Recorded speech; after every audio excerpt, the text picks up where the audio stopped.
Oke, jadi pengarahan si latar belakang kita sebagai penulis balik lagi ke background yang kita punya dan kita lagi fokus ke apa gitu mungkin ya kan ya.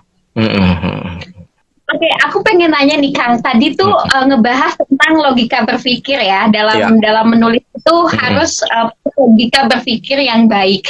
Nah, selain logika berpikir, waktu itu aku dapat nasihat dari dosen aku tentang logika bahasa, Kang. Katanya nih opini kamu logika berpikirnya oke, tapi logika bahasanya kurang katanya masih ya kurang lah istilahnya. Karena sebenarnya aku tuh agak pusing nih Pak, maksudnya logika bahasa itu kayak gimana gitu.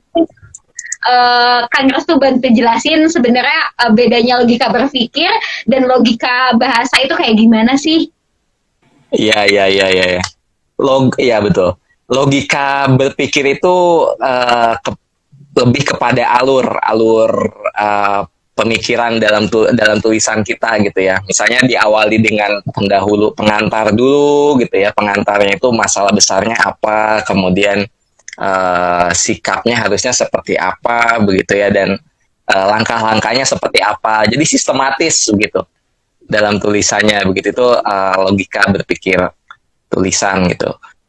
Kemudian kalau logika bahasa itu lebih kepada sintaksis ya. Ini mungkin istilah-istilah yang bisa mewakili begitu dari tulisan kita gitu ya. Kadang kan ada orang yang menganggap bahwa tulisan yang bagus itu tulisan yang istilahnya tuh ilmiah begitu. Yang memaksakan gitu ya dengan tema gitu, yang bahkan si penulis pun itu tidak tahu begitu istilah-istilah tersebut. Nah, lebih baik menjadi diri kita sendiri gitu ya, seperti bercerita saja begitu ya.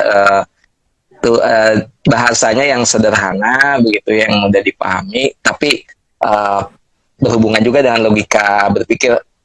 Alurnya itu sistematis gitu, gitu. Nah, itu yang menarik tulisannya seperti itu.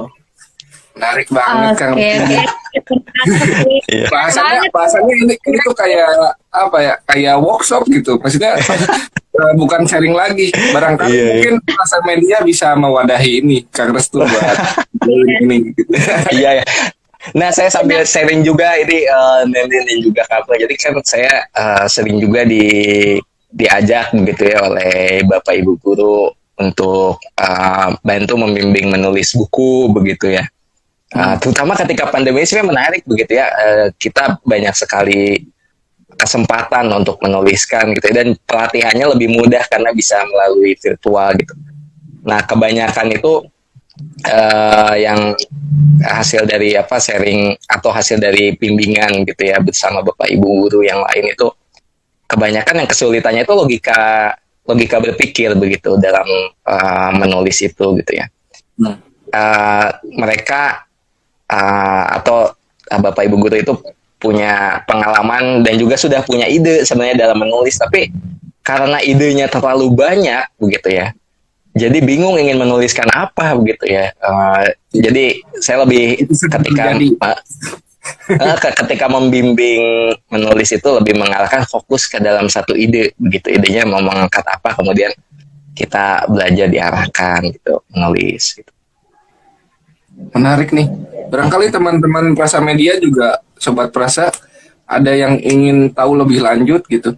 Barangkali nanti bisa difasilitasi mungkin ya pada Prasa.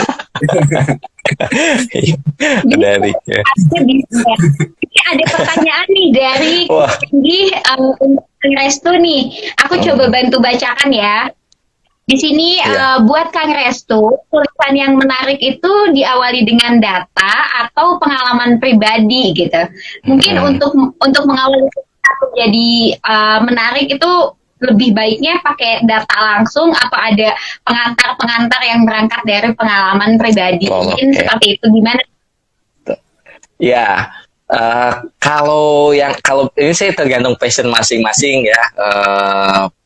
Kamil dan juga Nenden gitu. Kalau misalnya saya itu biasanya prolog dulu, prolog sikap pribadi itu seperti apa begitu ya. Atau bisa pengalaman pribadi dulu, berangkatnya dari sana, kemudian baru dikuatkan dengan data gitu.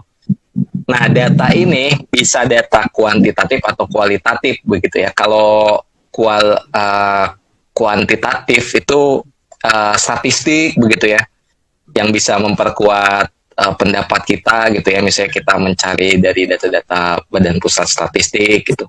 Nah, kalau misalnya kita terkendala oleh data tersebut gitu ya, dan kita stuck gitu menghadapi data yang matematis seperti itu, kita pakai kualitatif ya. Kita pakai logika gitu, argumentasi, dikuatkan dengan argumentasi kita gitu dalam tulisannya gitu. Jadi bisa kalau saya sih lebih kepada pengalaman pribadi dulu, diawali oleh prolog sikap kita dulu gitu, panggih ya tulisannya gitu. Oke deh, menarik sekali ini untuk menjelang hari Senin besok. Iya. Tidak pikiran nih, besok ngapain ya? Kayaknya, kalau nulis kayak gimana gitu. Dia baca dulu, udah dibaca dulu. Baca dulu ya. Baca dulu aja. Sorry. Ya, seenggaknya sekarang menjelang tidur bisa baca, besok ada ide gitu. Yang penting ketika ada ide itu langsung dituliskan gitu ya. Iya, ditulis. Betul. Dikembangkan pengembangannya sambil kita baca buku, ada masukan lagi gitu. Iya, waduh, mohon maaf nih, terlempar ya kami. Terlempar, mohon maaf. Ya emang jaringan lah, begitulah. Iya. Barangkali kita bisa lanjut lagi ya, Kang Restu ya. Siap. Mengulas lagi buat teman-teman yang bergabung. Mohon maaf tadi terkendala jaringan, jadi kita membahas bagaimana tips dan trik agar tulisan kita bisa dimuat ke media massa gitu. Ini bersama Kang Restu Nur Wahyudin. Oke, tadi kita sudah membahas bagaimana supaya tulisan bisa dimuat di media. Salah satunya kita pelajari dulu bagaimana karakteristik media yang akan kita kirimkan karya kita ke sana gitu.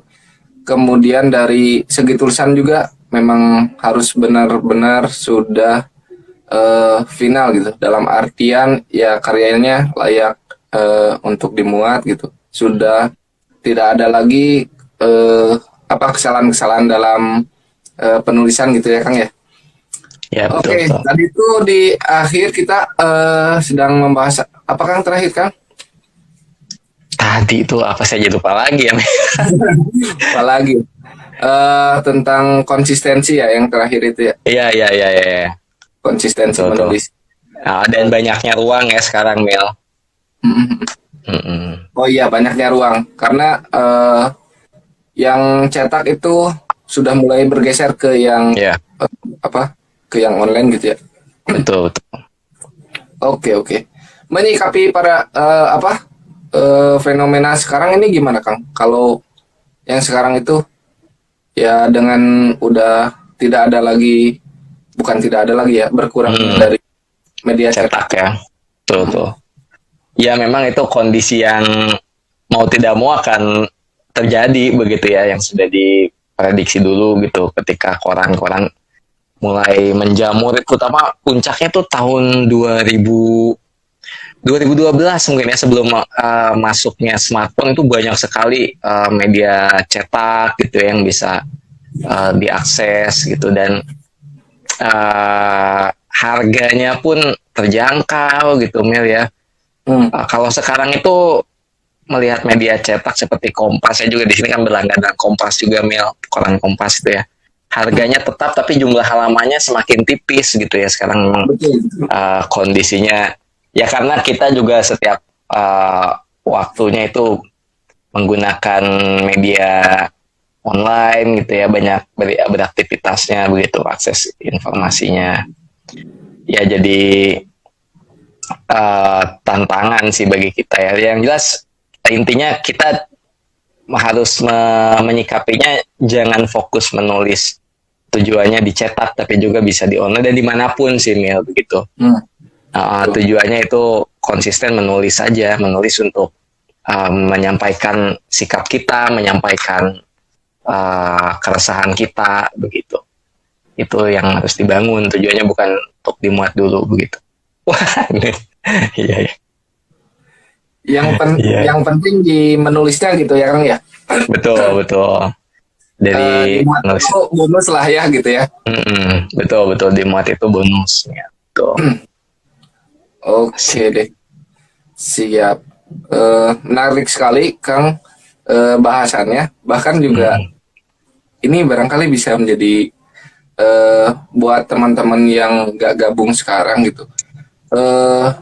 Lain kali nanti kita bisa undang lagi Kang Restu atau kita dari Frasa Media bisa mewadahi gitu untuk sharing lagi. Kang Restu bisa sharing gitu ya.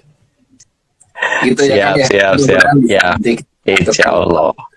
gitu karena menarik sekali dari belajar dari pengalaman Kang Restu yang sampai sekarang justru dari menulis itu bisa kemana-mana gitu.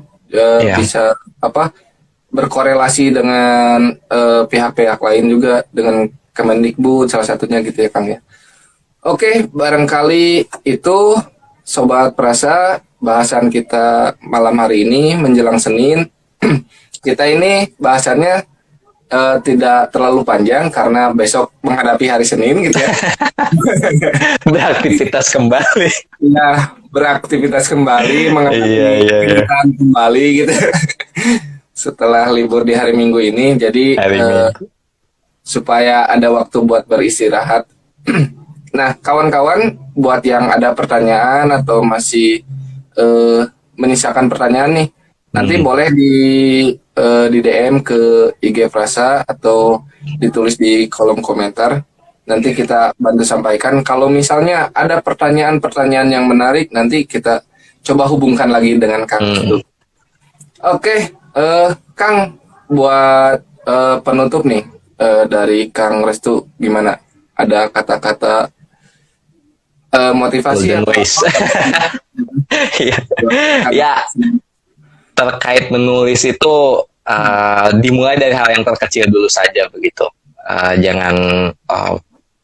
Jangan muluk-muluk begitu ya, dari satu paragraf dulu gitu ya, kemudian kita mulai memberanikan melanjutkan paragraf berikutnya, lanjutkan lagi paragraf berikutnya. Intinya konsisten Mil begitu ya. Pasti untuk awal-awal tuh tidak akan menjadi sebuah karya yang memuaskan bagi kita, tapi setidaknya itu karya yang sudah tuntas begitu yang kita selesaikan gitu. Jadi mulai ya, pesan dari saya sih mulai dari hal yang terkecil gitu, dan berani menulis, karena dengan menulis itu kita bisa melepaskan masalah juga gitu ya, sebagai katarsis tadi yang di awal saya sampaikan sih gitu. Tetap semangat lah pokoknya, tidak banyak sekali manfaat dalam menulis itu.